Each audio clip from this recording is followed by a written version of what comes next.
Every year, continued Mr. Tushman reading from his notes with his reading glasses way down on the tip of his nose. I am charged with writing two commencement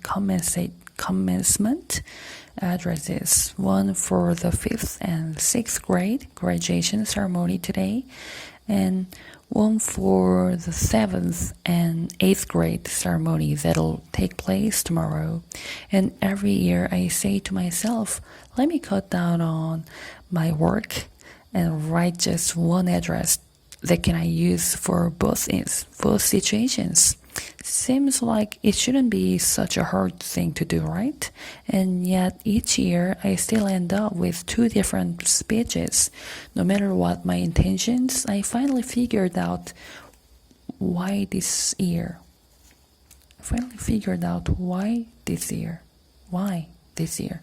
It's not, as you might assume, simply because tomorrow I will be talking to an older crowd with a middle school experience that is largely behind them, whereas your middle school experience is largely in front of you. No, I think it has to do more with this particular age that you're right now.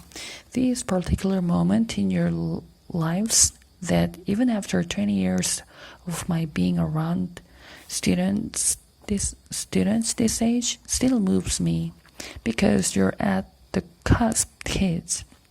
You're at the edge between childhood and everything that comes after. You're in transition.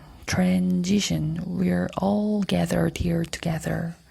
Mr. Tushman continued, taking off his glasses and using them to point at all of us in the audience. All your families, friends, and teachers to celebrate not only your achievement of this past year, future middle schoolers, but your endless possibilities. When you reflect on this past year, I want you all to look at where you are now and where you've been. You've all gotten a little taller, a little stronger, a little smarter, I hope. Here some people in the audience chuckled. But the best way to measure how much you've grown isn't by inches or the number of laps you can now run around the track, or even your grade point average. Though those things are important. Though those things are important, to be sure. It's what you've done with your time, how you've chosen to spend your days, and whom you have touched this year. That, to me, is the greatest measure of success. That's a wonderful line in a book by J.M. Barrie, and no, it's not Peter Pan. And I'm not going to ask you to clap if you believe in fairies. But in another book by J.M. Barrie called The Little White Bird, he writes, he started flipping through a small book on the podium until he found the page he was looking for, and then he put on his reading glasses. Shall we make a new rule of life? Always try to be a little kinder than is necessary. Shall we make a new rule of life? Always to try to be a little kinder than necessary. Here Mr. Tushman looked up at the audience. Kinder than is necessary. Kinder than is necessary, he repeated. What a marvelous line, isn't it? Kinder than is necessary, because it's not enough to be kind. One should be kinder than needed. Why I love that line, that concept, is that it reminds me that we carry with us as human beings not just the capacity to be kind, but the very choice of kindness.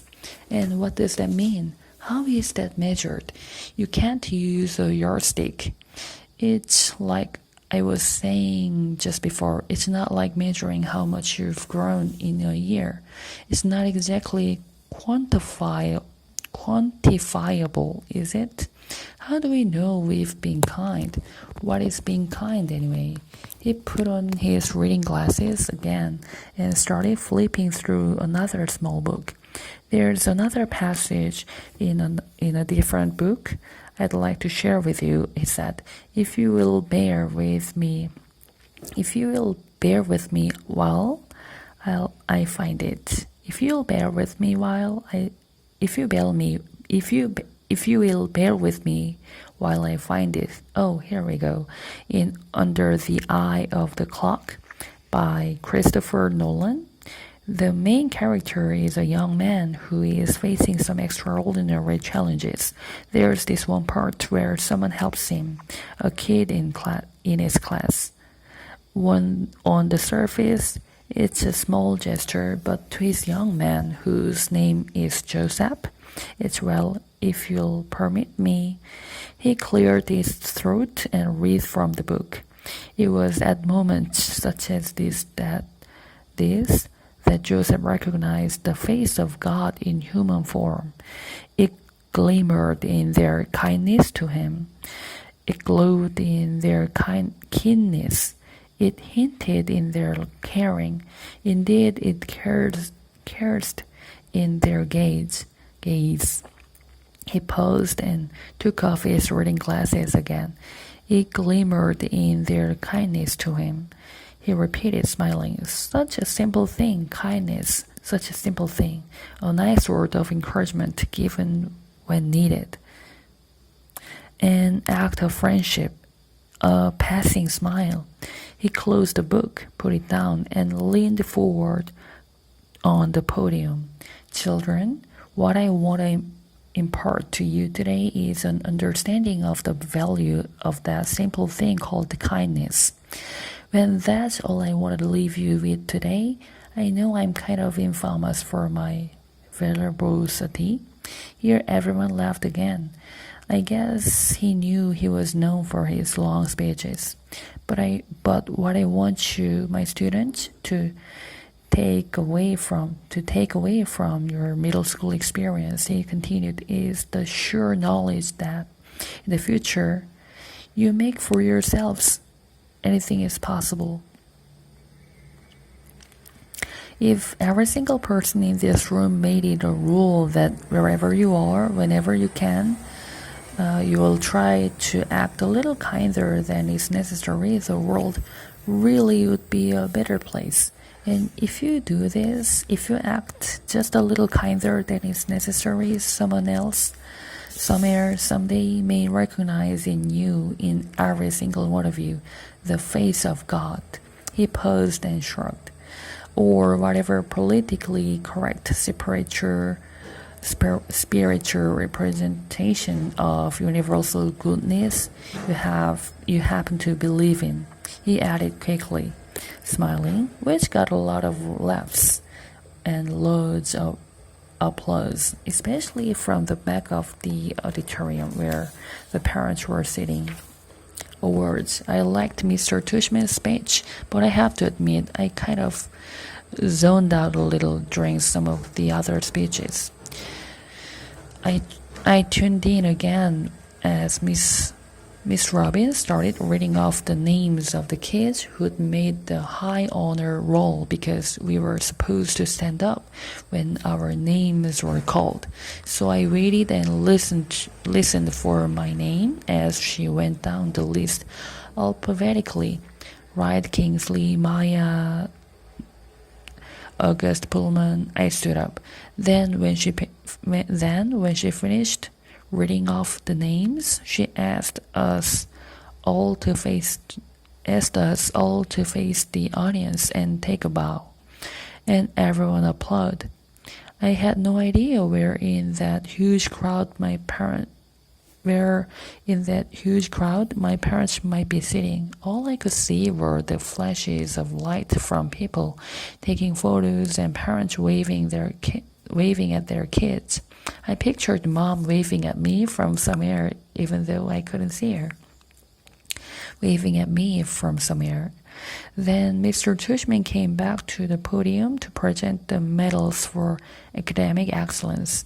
And Jack was right. Cinema Chin won the gold medal for overall academic excellence in the 5th grade. Charlotte won the silver. Charlotte also won a gold medal for music. Amos won the medal for overall excellence in sports, which I was really happy about because ever since the nature retreat, I considered Amos to be like one of my best friends in school. But I was really thrilled when Mr. Tushman called out Summer's name for the gold medal in creative writing. I saw Summer put her hand over her mouth when her name was called, and when she walked up onto the stage, I yelled, "Ooh, Summer!" as loudly as I could, though I don't think she heard me. After the last name was called, all the kids who had just won awards stood next to each other on stage, and Mr. Tushman said to the audience, "Ladies and gentlemen, I am very honored to present to you this year's Beecher Prep School Scholastic Achievers. Congratulations, all of you. I applaud as the kids on stage bowed. I was so happy for Summer. The final award this morning," said Mr. Tushman after the kids on stage had returned to their seats, "is the Henry Ward Beecher Medal to honor students who have been notable and exemplary in certain areas throughout the school year. Typically, this medal has been our way of acknowledging volunteerism or service to school. I immediately figured Charlotte would get this medal because she organized the coat drive this year. So I kind of zoned out a bit again. I looked at my watch. 10:56. I was getting hungry for lunch already. Henry Ward Beecher was, of course, the 19th century abolitionist and fearless sermonizer for human rights, after whom this school was named. Mr. Tushman was saying when I was started paying attention again. While reading up on his life, in preparation for this award, I came upon a passage that he wrote that seemed particularly consistent with the themes I touched on earlier, the themes I've been ruminating upon all year long.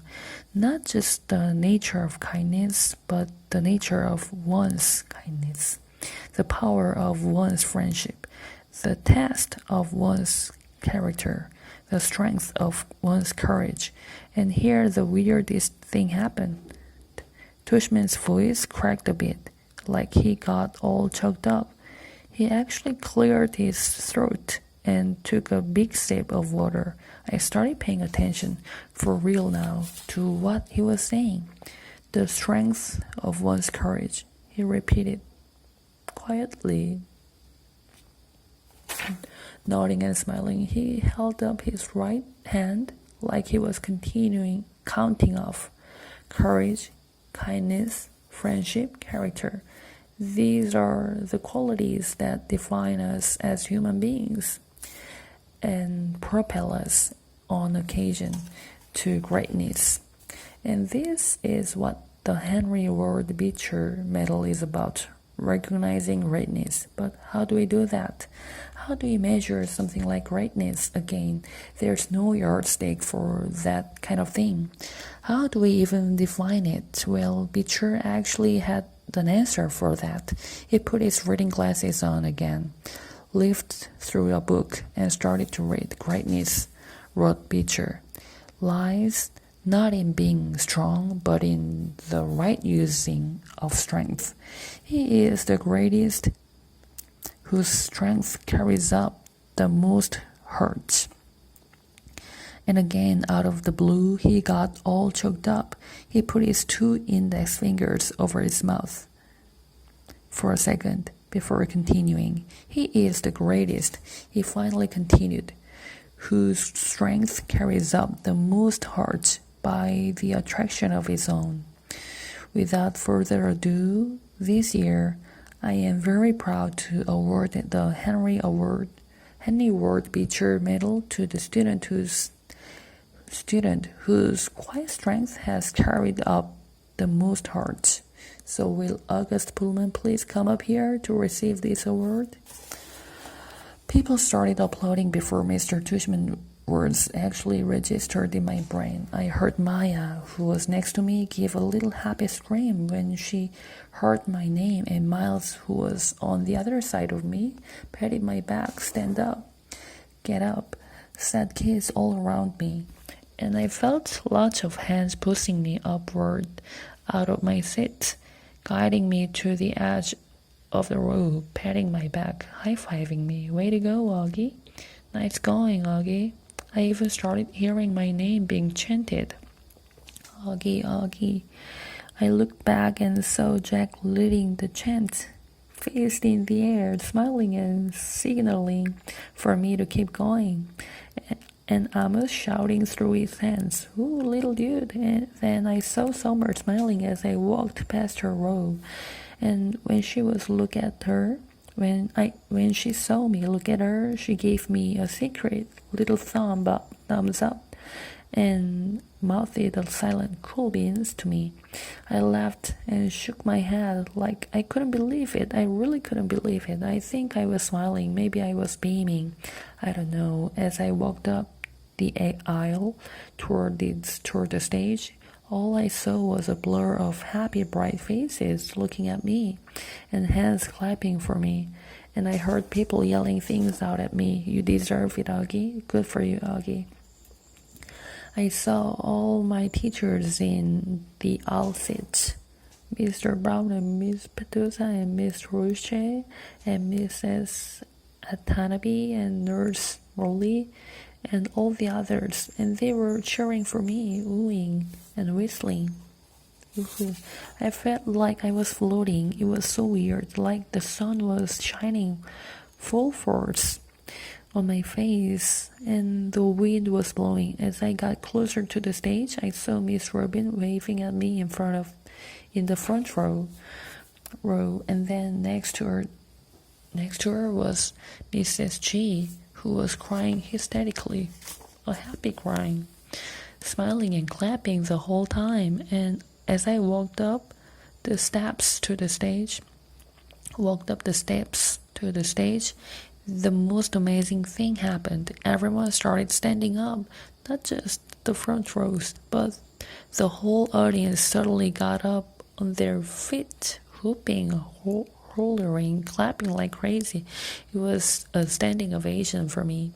I walked across the stage to Tushman, who shook my hand with both his hands and whispered in my ear, "Well done, Augie." Then he placed the gold medal over my head, just like they do in the Olympics, and had me turn to face the audience. It felt like I was watching myself in a movie, almost like I was someone else. It was like that last scene in Star Wars Episode 4, A New Hope, when Luke Skywalker, Han Solo, and Chewbacca are being applauded for destroying the Death Star. I could almost hear the Star Wars theme music playing in my head as I stood on the stage. I wasn't even sure why I was getting this medal, really. No, that's not true. I knew why. It's like people you see sometimes, and you can't imagine what it would be like to be that person, whether it's somebody in a wheelchair or somebody who can't talk. Only I know that I'm that person to other people. Maybe to every single person in that whole auditorium. To me, though, it's just me, an ordinary kid. But hey, if they want to give me a medal for being me, That's okay, I'll take it. I didn't destroy a Death Star or anything like that, but I did just get through the 5th grade. And that's not easy even if you're not me. Afterward, there was a reception for the 5th and 6th graders under a huge white tent in the back of the school. All the kids found their parents, and I didn't mind at all when Mom and Dad hugged me like crazy, or when Via wrapped her arms around me and swung me left and right about 20 times. Then Papa and Tata hugged me, and Aunt Kate and Uncle Po and Uncle Ben, everyone kind of teary-eyed and wet-cheeked. But Miranda was the funniest. She was crying more than anyone and squeezed me so tight that Via had to practically pry her off of me, which made them both laugh. Everyone started taking pictures of me and pulling out their flips.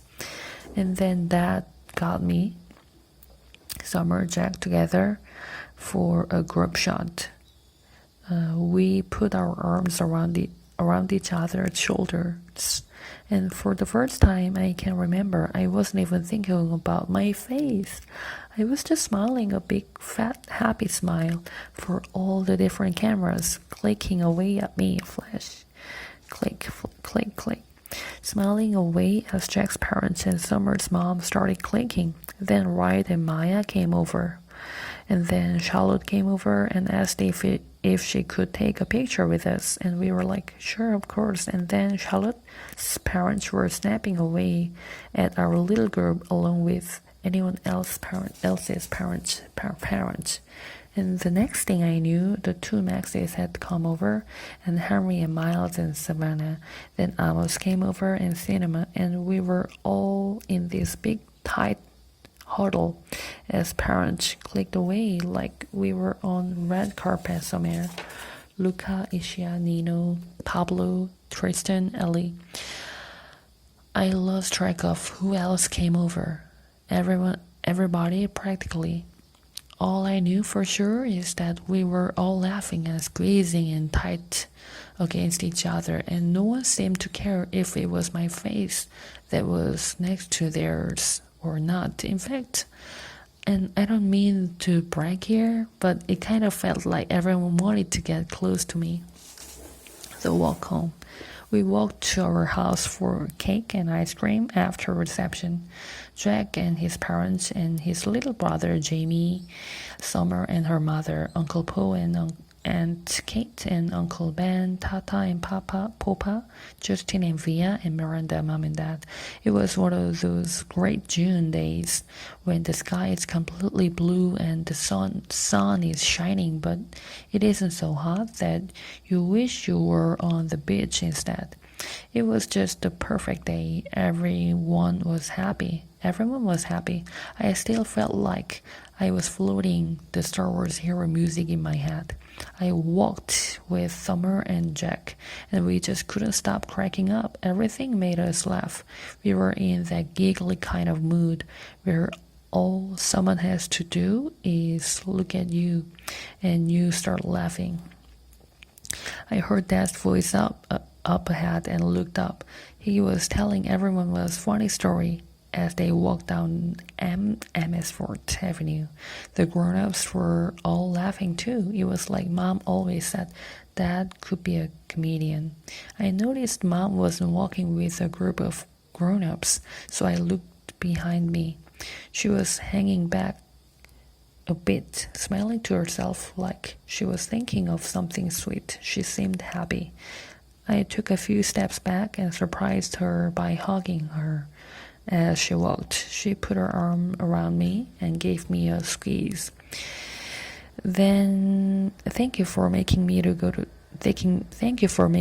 to school, I said quietly. She hugged me close and leaned down and kissed the top of my head. Thank you, Augie, she answered softly. For what? For everything you've given us, she said. For coming into our lives. For being you, She bent down and whispered in my ear, "You really are a wonder. Augie, you are a wonder." Mr. Brown's Precepts. September, when you're given the choice between being right or being kind, choose kind. October, your days are your monuments. Inscription on an Egyptian tomb. November, have no friends not equal to yourself. Have no friends not equal to yourself. Fortune favors the bold. No man is an island, entire of itself.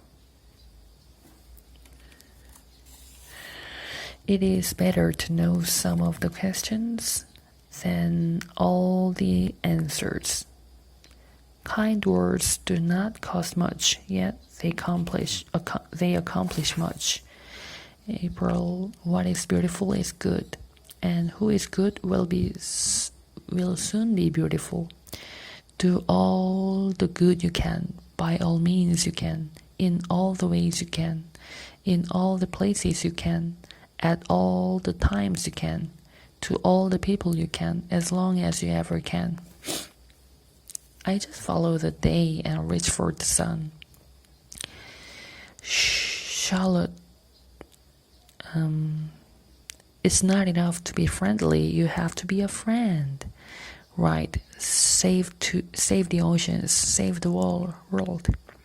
Tristan, if you really want something in this life, you have to work for it. Now quiet, they are about to announce the lottery number. Work for it. You have to work for it. Flowers are great, but love is better. Just Bieber. Henry, don't be friends with jerks. Maya, all you need is love. Beatles. Amos, don't try too hard to be cool. It always shows, and that's uncool. To thin own self be true. Julian, sometimes it's good to start over. If you can get through middle school without hurting anyone's feelings, that's really cool beans. Keep calm and carry on. Everyone in the world should get a standing ovation at least once in their life, because we all overcome the world. I am grateful beyond measure to my amazing agent. Thank you to wonderful them.